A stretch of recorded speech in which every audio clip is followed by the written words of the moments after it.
é uma declaração de interesses, não é? Sim. Portanto, para não haver dúvidas sobre essa matéria, eu trabalhei com Duarte Moral no tempo em que ele era jornalista.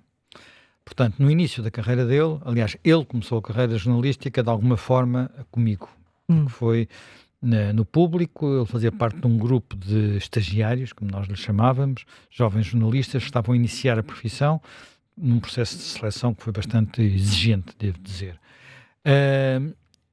Passado pouco tempo, relativamente pouco tempo, ele apaixonou-se por António Guterres, digamos assim, apaixonou-se em termos políticos, e foi trabalhar com António Guterres para o Partido Socialista.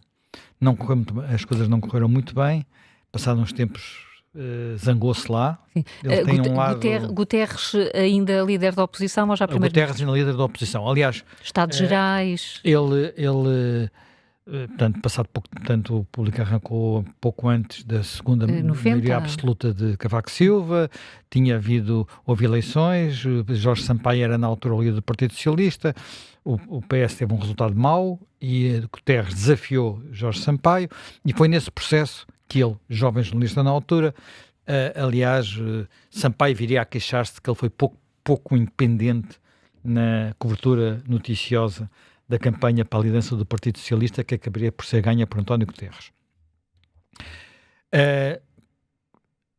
Enfim, o tempo às vezes volta para trás, não é? E ele acabou por sair da colaboração, da sede do Partido Socialista, que na altura ele estava na sede do Partido Socialista, andava sempre com António Guterres por todo lado, por uma incompatibilidade que eu não sei detalhes. E não me recordo, mas lembro-me qual era o outro protagonista com que ele se incompatibilizou na altura. Era um senhor chamado António José Seguro. O tempo é muito interessante. É um bocado cruel às vezes, não é? Bem, ele depois andou a ir e a vir entre o jornalismo e a assessoria política, portanto voltou a seguir com António Costa para o Ministério da Justiça, portanto com Guterres no governo. Não sei se ele ainda passou pelo tempo em que António Costa era Ministro dos Assuntos Parlamentares, já não sei dizer. Sei que depois ele trabalhou com António Costa, depois voltou outra vez ao jornalismo, depois voltou a ir... Portanto, andou entre um lado e um outro, que é uma coisa que é sempre um bocadinho desagradável, devo dizer. Aliás, depois ele voltou episodicamente a trabalhar no Público e não foi nada agradável, nada. E, portanto...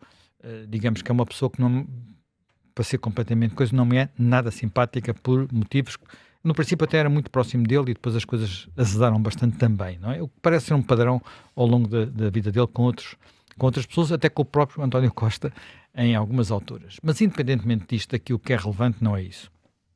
Só estou a dizer isto para as pessoas não... quem conhecer a história não achar que eu estou, digamos, a omitir algo que pode aqui ser importante.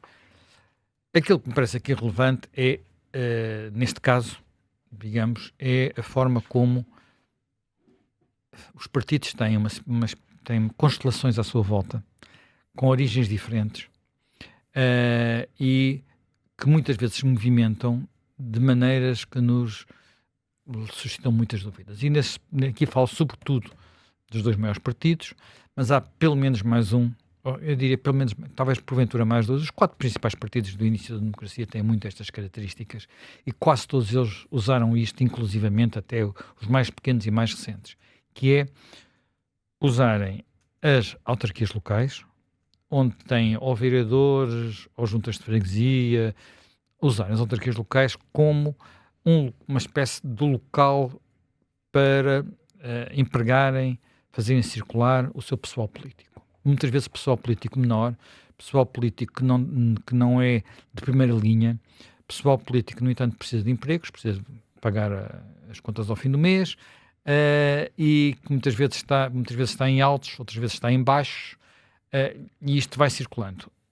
O que acontece também é que isto não são os lugares mais visíveis, não estamos a falar dos assessores e dos adjuntos dos gabinetes.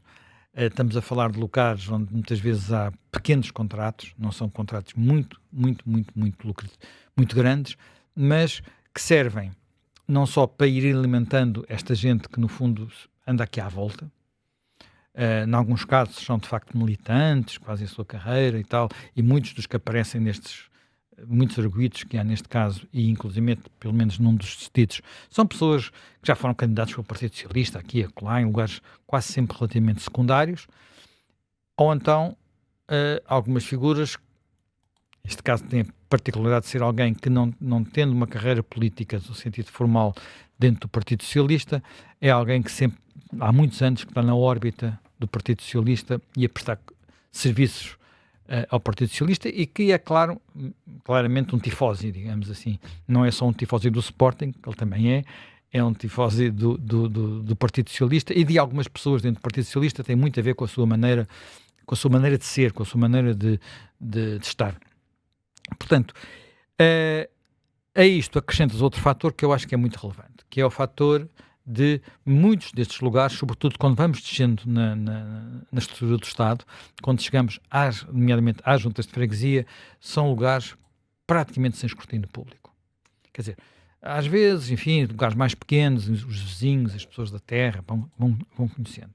Quando estamos nesta espécie de limbo que fica entre a grande proximidade, como acontece muito nas juntas de freguesia rurais, por exemplo, entre a grande proximidade e os centros de poder político mais escrutinados, que é sobretudo o governo e as grandes câmaras, há ali uma zona cinzenta onde esse escrutínio quase não existe. E agora, repara, aqueles casos que, enfim, agora ontem falou-se muito a propósito deste caso do Tutti Frutti. O tipo de contratos, alguns deles são semelhantes. No caso do Tutti, e tal como neste caso, também há mescla de partidos, não é? Aqui temos alguém que era do Partido Socialista e depois se juntou a Isaltino Moraes, portanto estamos a falar de uma vereadora e agora assessora em Oeiras. Portanto, há ali algo que não é apenas a lealdade política partidária, muitas vezes também são outro tipo de redes. No caso do Tutti Frutti também havia suspeitas de ligações, quer dizer, até de acordos entre o PS e o PSD para candidatos a juntas, para coisas que envolviam, naquele caso, Fernando Medina e Eduardo Cordeiro. Eu penso que eles já foram os dois, não foram acusados, foram libados, mas do PSD há vários presidentes de junta e nós sabemos que havia mais esquemas destes. Bem, e estes esquemas depois têm outra importância. É porque isto tem redes de poder e redes de poder dentro dos partidos, porque são os sindicatos de voto que andam muito por aqui. Nós aqui do Observador até fizemos bastantes trabalhos sobre os sindicatos de voto no PSD, os irmãos, a família Gonçalves, por exemplo, em Lisboa, que também passava por juntas de freguesia, coisas que andavam um bocadinho por baixo do radar habitual. No Partido Socialista não é diferente, e, por exemplo, quando António Costa ganhou António José Seguro a liderança do Partido Socialista, o número de votos que veio de Lisboa e que foi regimentado em Lisboa não direi que foi determinante, porque ele ganhou noutros sítios, mas em termos de volume foi muitíssimo importante, e isso tem muito a ver com estas Mas aí foi aberta a não militantes, não é? Sim, mas claro que quando tens uma estrutura no terreno, tens uma capacidade de chegar a mais pessoas, e muitas pessoas na altura comentaram que era basicamente ele teve a eleição ganha em Lisboa, até porque Lisboa era um sítio com mais atenção política, mais fervilhar político, mas depois também muita capacidade de fazer campanhas para mobilizar pessoas para votarem, não é? Portanto, não era só mobilizar os militantes, era mobilizar os conhecidos, as pessoas digamos, dos círculos existentes. Bem, portanto, muitas vezes neste caso, aquilo que a gente já sabe dos contratos que estão em causa, não são contratos milionários no sentido daqueles contratos que nós às vezes ouvimos falar, quando falamos do caso BES, ou quando falamos das coisas de Sócrates, ou quando falamos assim desses, ou mesmo de outros processos, aqueles que envolveram, por exemplo, Armando Vara. Não estamos a falar disso, estamos a falar de coisas que são às vezes um ordenado um bocadinho melhor. Portanto, um rendimento mensal um bocadinho melhor, digamos, que a média do país, mas nada do outro, não são de ficar rico, digamos assim, mas mostram uma falta de uma incapacidade de escrutínio e uma promiscuidade que é muito negativa, porque depois isto isto contamina tudo, não é? Portanto, quando nós arranjamos pequenos esquemas, olha, é aquela velha questão, se eu deixo que me partam o vidro com uma pedrada, no dia seguinte estão-me a assaltar a casa, se eu não fizer nada, não é? Se deixo que me façam pichagens e eu deixar aquilo degradado, no dia seguinte tenho aquilo provavelmente tudo estragado. Portanto, estas pequenas coisas que muitas vezes criam um ambiente de maldição. Eu tenho a percepção que, repara, tu tens isto noutros partidos. Tiveste, por exemplo, assessores parlamentares dos partidos mais pequenos. Eu creio que no caso foi mesmo, pelo menos comprovadamente, no caso do PAN, mas penso também no caso do Bloco, e não sei se no caso do LIVRE, a serem pagos naquele caso, pela enorme bolsa de dinheiro que é a Câmara de Lisboa, que é a maior Câmara do país e tem muito dinheiro neste momento, por via dos financiamentos públicos, aquilo são mesmo muitos milhões. E estas pequenas juntas de freguesia, quer dizer, estas juntas de freguesia, também neste momento têm imenso dinheiro, porque a reforma que houve em Lisboa das juntas de freguesia deu, enfim, não estou a dizer que há coisas em que eu estou de acordo, outras tenho enormes dúvidas. Lembramos da história da recolha do lixo que criou, não sei se já foi resolvido, se não, se já foi revisto, mas criou um sarilho completo, porque de níveis contraditórios digamos, de resolução do problema do lixo, criaram um enorme sarilho à cidade de Lisboa. Posso interromper, é que um tipo de lixo trata-se com a Câmara, o tipo de lixo trata-se com a Junta. Quer dizer, não... Pronto, eu não moro em Lisboa, não tenho esse problema. Mas é sintomático que nós não saibamos se foi resolvido, porque não sai do radar, do radar dos jornalistas. Sai do radar, não é nossa... Durante a campanha eleitoral. Estava na campanha eleitoral, falou-se disso, que era a intenção de Carlos Moedas, não sei se já foi, se entretanto já passou, se não passou, como é que está, não faço ideia. Não sei mesmo, não é? Sim. Portanto, eu não moro em Lisboa, mas a Helena Moda, não sei se sabe, não é? Está melhor, pronto. Bem... mas tudo é diferente nas juntas de Lisboa. Eles têm os próprios presidentes de junta e os autarcas têm salários superiores àqueles que são os salários normais na maior parte das juntas de freguesias do país, se bem que aí já se tenham salários razoáveis, não direi das mais pequeninas, mas os salários já são razoáveis, já não são... enfim, já vale a pena ser presidente de junta, e não apenas para ter, digamos, um emblema na lapela. Para muitos presidentes de junta, não estou a dizer para pessoas, enfim, depende, não é? Como é óbvio, em muitos casos.